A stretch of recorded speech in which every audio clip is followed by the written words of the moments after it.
DJ from Game Gumbo. I've got my guests here, Verla and Jeremy Howard. Jeremy Howard from Man vs. Meeple. There's a game that we have been talking about in the Gumbo crew. I have not played it yet. It's a giant box. And if I remember right, part of it's on Kickstarter right now, right, Jeremy? And that's Monumental. With its I can't lift it up. I don't know why I lifted my hurt my shoulder. That hurt. Be careful, man. They'll throw it out. Look, it's designed by one of my favorite designers, but I really don't know. Yeah, I don't know anything about the game. Elysium, one of my top games of all time. But I like this game called Raids. It was a small game called Raids. I liked it a lot. Not played that one, but I don't know a lot about Monumental, so you're gonna have to sell me on this one. I don't know a lot about it. Okay, so I don't really care for Civ games, first of all. Right. But this one got deck building elements. So I was like, oh, okay. And then it's Matthew Dunson, so I decided to give it a go. Now, what happens is, and you probably won't see these cards or whatnot, but it doesn't have that back because this is not sold in stores, so they don't treat it like it's shown in stores.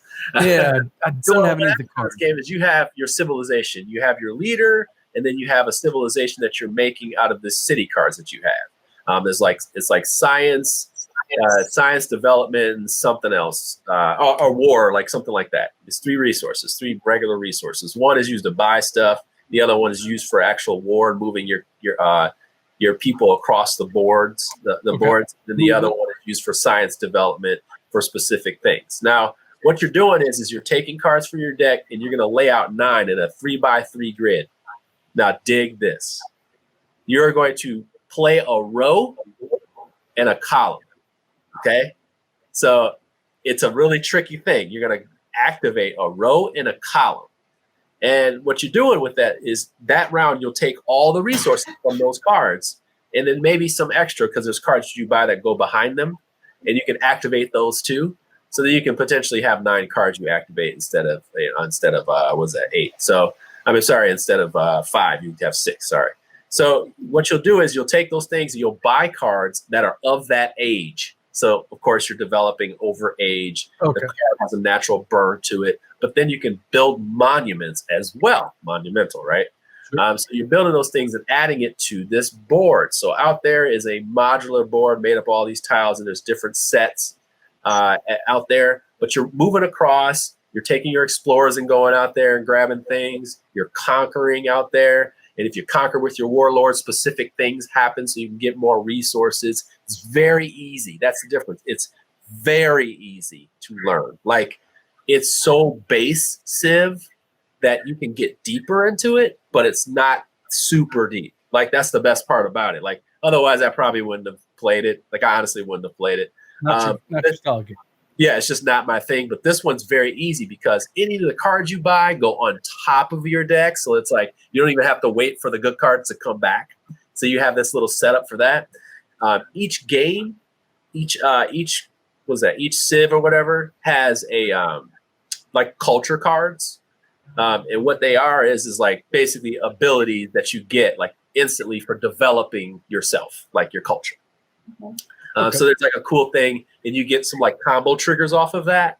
And there's a lot of cards that are combo triggers, which is really, really like pleasing. This game is very pleasing to play, because everybody's going to get their opportunity to get a set of monuments to buy. Everybody's going to get the opportunity to have these big combos, whether you're a warmonger or you're just basically building up your science and building up your development and stuff like that. Are you doing this on your own and then there's no real interaction after that, or do you have? You can get into it. You can get into it, but I've often found when you play this game, just like a lot of those types of games, it's like, is it hands off or is it aggressive? You may determine that by the game. Some conquerors they're just conquerors. Like they have to, they have to move about. There's a ton of neutral enemies out there that you're piling through to get resources and rewards. And then there's even free market cities that you can send out your explorers to, and they don't even get attacked. They just go out and grab resources. So it's like they explore and find things and bring them back to your culture. So you have all kinds of things that are going on in this game. Is it themed to a specific culture, or is this kind of like something Dunstan made up? Cultures. There are so many. I mean, you're talking about like Egyptian, Japanese, Chinese, Greek, like they have all of those, and they even have expansions with even more of them, like Atlantis, and they all have their own little perks to them. And by the way, the minis are off Really? the charts. When I say like, now, I'm not like the minis are off the charts. Like, yeah, like I don't care if you don't like minis or not. I don't care how you feel.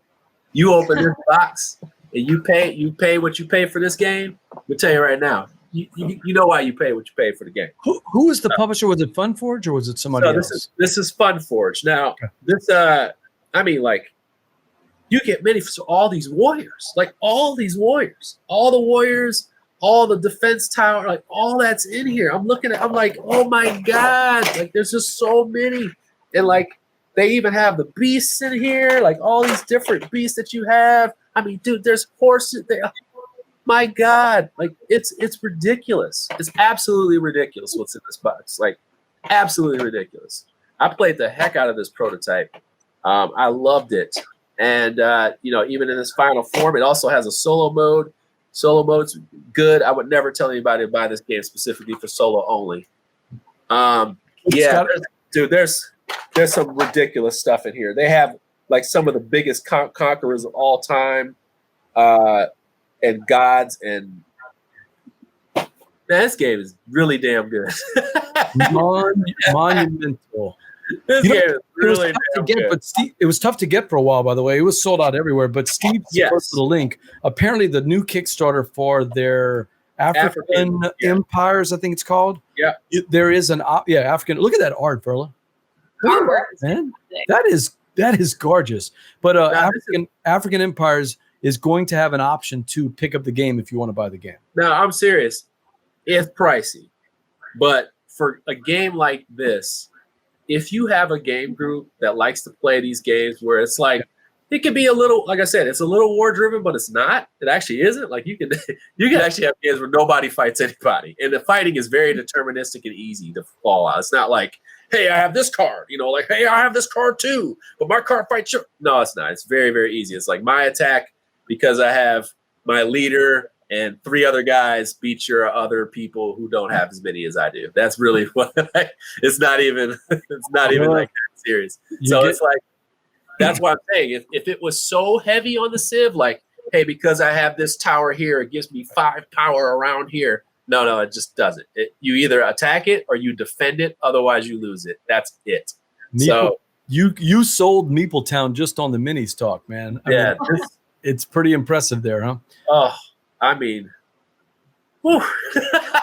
And that like is when you open the box, like there was stuff in here. I don't even know what the hell it is yet. Like I don't know what it is, but there's like ancient discoverers, there's like inventors, and like I'm looking at this and I'm thinking like I have to unlock more of what this game has offered. But this is not a game you're just going to buy and play once. You're going to explore this with your friends and play this for weeks, right?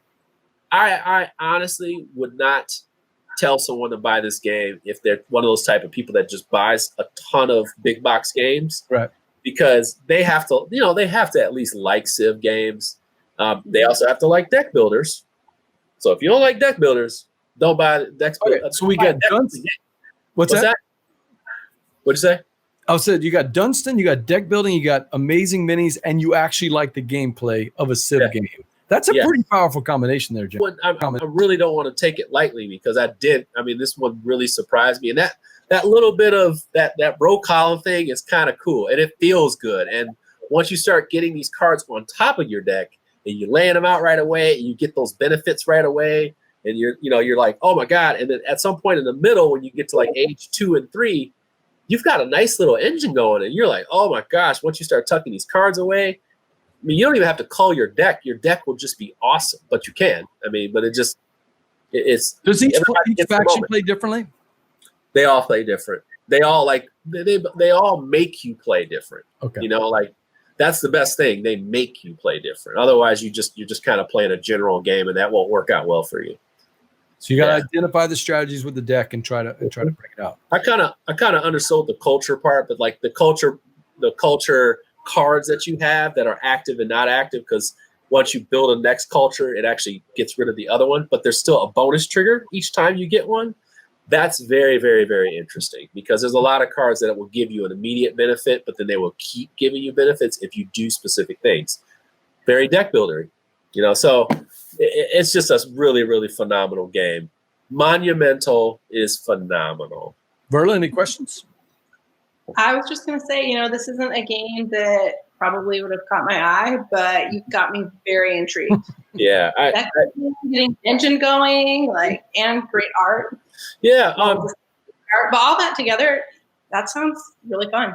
And it's a tough sell for people who are not into Civ. I get it. So I mean, I totally understand it. But for Jeremy, the other Jeremy on MBM, he loves Civ so much that maybe this was maybe too light for him in a sense, and he's just really, really looking for that deep Civ game. Whereas I like this, and I like the abstractness of Dominations, which we should talk about another time when I come on here. Dominations, absolutely amazing. Getting a lot of buzz. We got to talk about that one. But yeah, that's about it for that one.